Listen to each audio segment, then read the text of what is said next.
News 24/7 Bangla TV.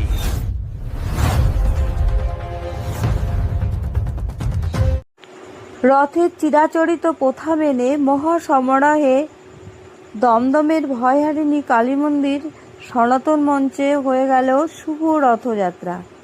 সেখানে উপস্থিত ছিলেন শ্রী রাহুল সিনহা, রাজ্যসভার সাংসদ এবং বিশেষ অতিথি। আরও উপস্থিত ছিলেন দমদমের নবনির্বাচিত বিধায়ক অরিজিৎ বক্সী। তারা জগন্নাথের রথের সামনে ঝাড়ু দিয়ে পথ পরিষ্কার করে দিয়েছিলেন এবং সাথে দুধ ও গঙ্গা জল ঢালা হয় এবং রথের সামনে ওড়িশা নৃত্য করা হয়। সম্পূর্ণ অনুষ্ঠানটির পরিচালনায় ছিলেন আচার্য শ্রমিক রাহা। প্রিয় মানুষ রাহুল সিনহা মহাশয় এবং আমাদের দমদমের অত্যন্ত প্রিয় জনপ্রিয় বিধায়ক অরিজিৎ দা,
আপনি আদেশ দিলেন বিদ্যাপতি আর রামরথ এই দুজন যাদেরকে তুমি এখানে আনো, তারা স্পর্শ করলেই আমাদের খুব আদরের দাদা অরিজিৎ বক্সী মহাশয়, আমাদের সনাতন ঐক্য মঞ্চে আচার্য দেব, শ্রী শ্রমিক রাহা তত্ত্বাবধানে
নমস্কার। আজকে একটা বিশেষ দিন, রথযাত্রা। ময়লাখানা মোড় গোড়াবাজারে আপনার তত্ত্বাবধানে এখানে রথ বেরিয়েছে।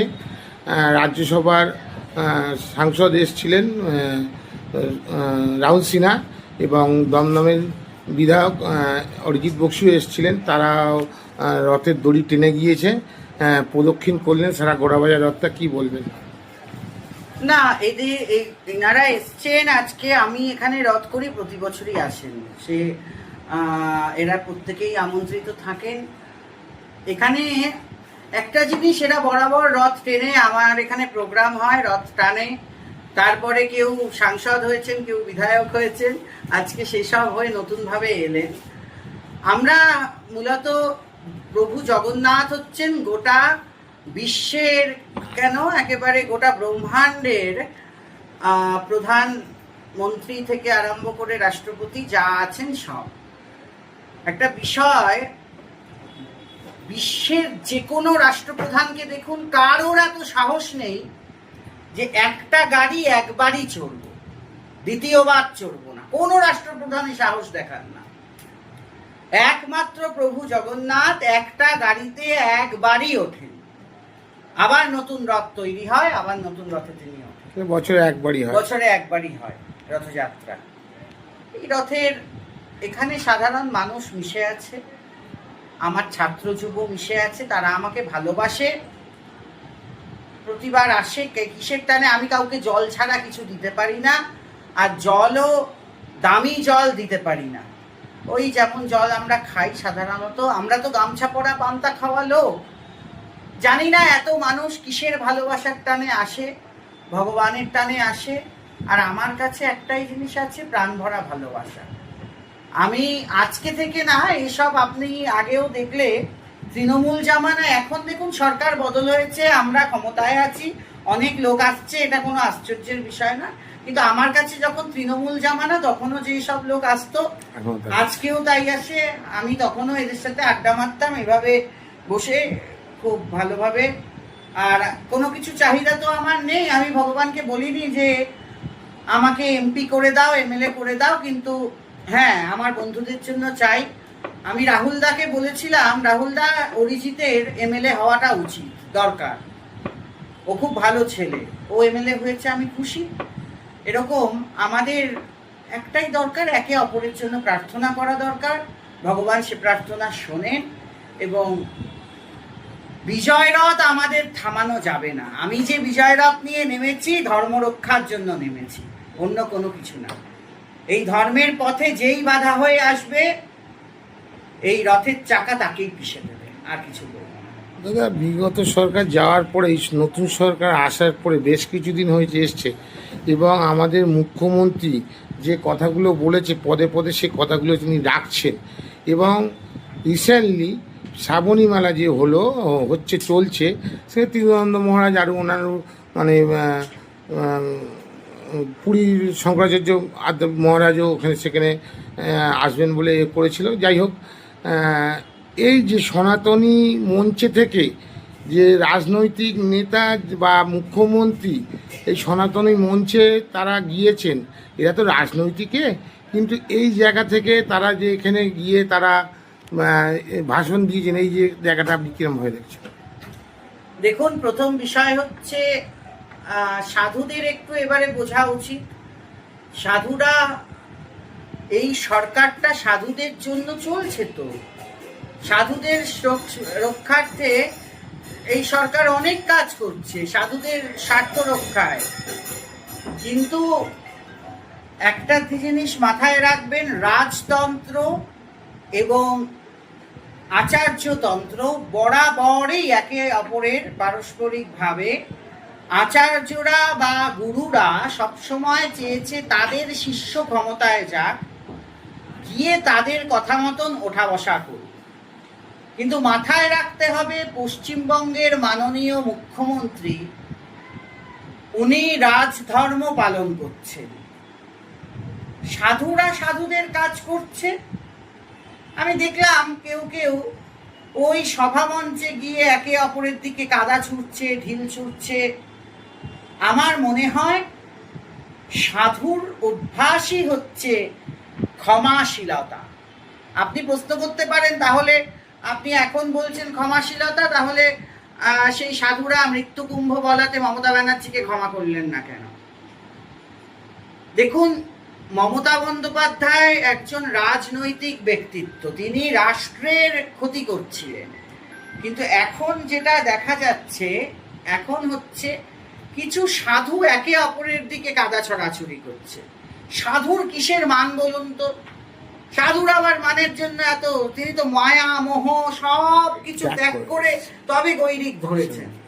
তাদের উচিত প্রত্যেককে, এই সরকারের মুখ্যমন্ত্রীর মতন সাধু আপনি আর খুঁজে পাবেন? প্রধানমন্ত্রীর মতন সাধু খুঁজে পাবেন? আমি বলছি আপনাকে, শুভেন্দু আনন্দ নাম হয়নি, কিন্তু বাংলার সব থেকে বড় বিরজা হোম যদি করতেন, সব থেকে বড় যোগী আদিত্যনাথের মতন অন্য একজন, উনি সাদা ছেড়ে উনাকে গেরুয়া পরতে বলুন না মাননীয় মুখ্যমন্ত্রীকে, তাহলে দেখবেন বাজারে অনেক সাধুর বাজার চলে যাবে। তার কারণ উনার মতন ত্যাগী, মাননীয় মুখ্যমন্ত্রীর মতন প্রকৃত ত্যাগী কিভাবে চলেন দেখেছেন? সারা দিনে কত পরিশ্রম করেন, ঘুমান কতটুকু? আমি ওনার কাছে থাকবার মানে অনেক যাতায়াত করার সুযোগ পেয়েছি, আমি জানি উনার মতন এত বড় সাধক অনেক কম আছে। আমি ঈশ্বরের কাছে উনার দীর্ঘায়ু প্রার্থনা করি। আর যারা এসব করছেন, এখন আপনার যে প্রশ্ন ছিল, দেখুন এসব হবে, সবাই চাইবে, তবে আমি বলবো মুখ্যমন্ত্রীর সাথে থাকুন। বিশেষ রথযাত্রা, রথের দিন আপনি এসছেন শ্রমিকদার বাড়িতে, এখানে রথ বেরোচ্ছে, অনেক বক্তব্য আপনার শুনলাম রথ সম্বন্ধে, কি বলবেন? দেখুন, যত বেশি সনাতনী পর্ব বাড়বে তত বেশি মানুষের কল্যাণ হবে। এই রথযাত্রা যেটা আছে, এটা শুধুমাত্র জনকল্যাণের জন্য, ভক্তি যোগের জন্য। একমাত্র মানুষের চিত্ত শুদ্ধি হয়, আত্মা শুদ্ধি হয় দেব দেবীর পুজো পার্বণ উপাচার। অতএব জগন্নাথ দেব পুরীর মধ্যে সীমাবদ্ধ ছিলেন। আজ দেখুন সারা বিশ্বে জগন্নাথ দেবের রথযাত্রা চলছে, কোটি কোটি ভক্ত সারা বিশ্বে জগন্নাথ দেবের নাম গান করছে। আর আমি মনে করি জগন্নাথ দেবকে নিয়ে রাজনৈতিক খেলা করা উচিত নয়। জগন্নাথ দেবকে পুরী থেকে জোর করে টেনে এনে দীঘায় বসিয়ে দিলেই জগন্নাথ পুরী থেকে দীঘায় চলে এলো।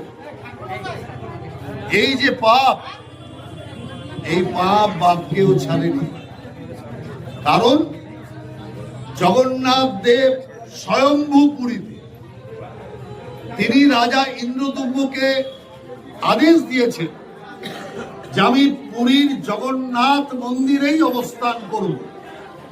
সেখানে আপনি আরেকটা মন্দির বানাতে পারেন, কিন্তু পুরীকে চ্যালেঞ্জ করে, পুরীর সমুদ্রকে চ্যালেঞ্জ করে, জগন্নাথ মন্দিরকে চ্যালেঞ্জ করে দীঘার সমুদ্রকে আপনি ঢাল বানাবেন, রাজনৈতিক হাতিয়ার করবেন। এই পাপ জগন্নাথ দেব কোনোভাবেই সহ্য করবেন। সেই কারণে আমি মনে করি আচার বিচার ভক্তি সবকিছু হওয়া উচিত, কিন্তু সেই ভক্তিকে যদি কেউ কারো হাতিয়ার করে, ভগবানকে অপরের হাতিয়ার করে, লড়াইয়ের মাধ্যম করে, সেই লড়াইতে ভগবান আশীর্বাদের বদলে অভিশাপ দেয়, যার জন্য আপনি দেখছেন কর্পূরের মতো উড়ে চলে গেছে, কর্পূরের মতো উড়ে চলে গেছে। এরকম ভারতবর্ষে কখনো হয়নি। হার জিত হতেই পারে, কিন্তু কর্পূরের মতো ভ্যানিশ, সবচেয়ে ছোট গ্রুপের লোক। অতএব এটা আর কিছু না, জগন্নাথ দেবকে অপমান করার জন্য। সেই কারণে আমরা মনে করি আজকের এই পবিত্র দিনে জগন্নাথ দেবের রথযাত্রা, এরপরে হবে উল্টো রথযাত্রা।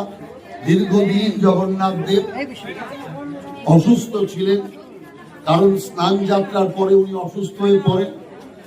এখন আজকে তিনি সুস্থ হয়ে তিনি আজকে বেরিয়েছেন দর্শন করার জন্য, মানুষকে দেখা দেওয়ার জন্য যে আমি সুস্থ, মানুষকে দেখতে চাই, এতদিন দেখতে পারিনি।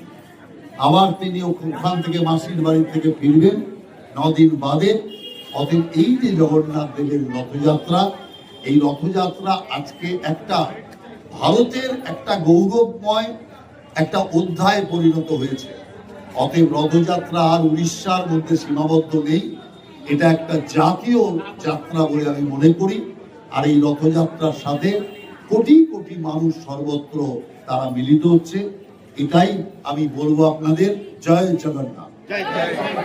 আচ্ছা, এবছর শ্রাবণী মেলা হচ্ছে, গতকাল সিএম গিয়েছিল শ্রাবণী মেলা, এবছর বড় করে শ্রাবণী মেলা হচ্ছে। দেখুন, ব্যাপার হচ্ছে শিব ভক্ত যারা আছেন, যারা তারকেশ্বরে জল চড়াতে যান, তাদের কষ্টের কথা তাদের জন্য চিন্তা কেউ করে।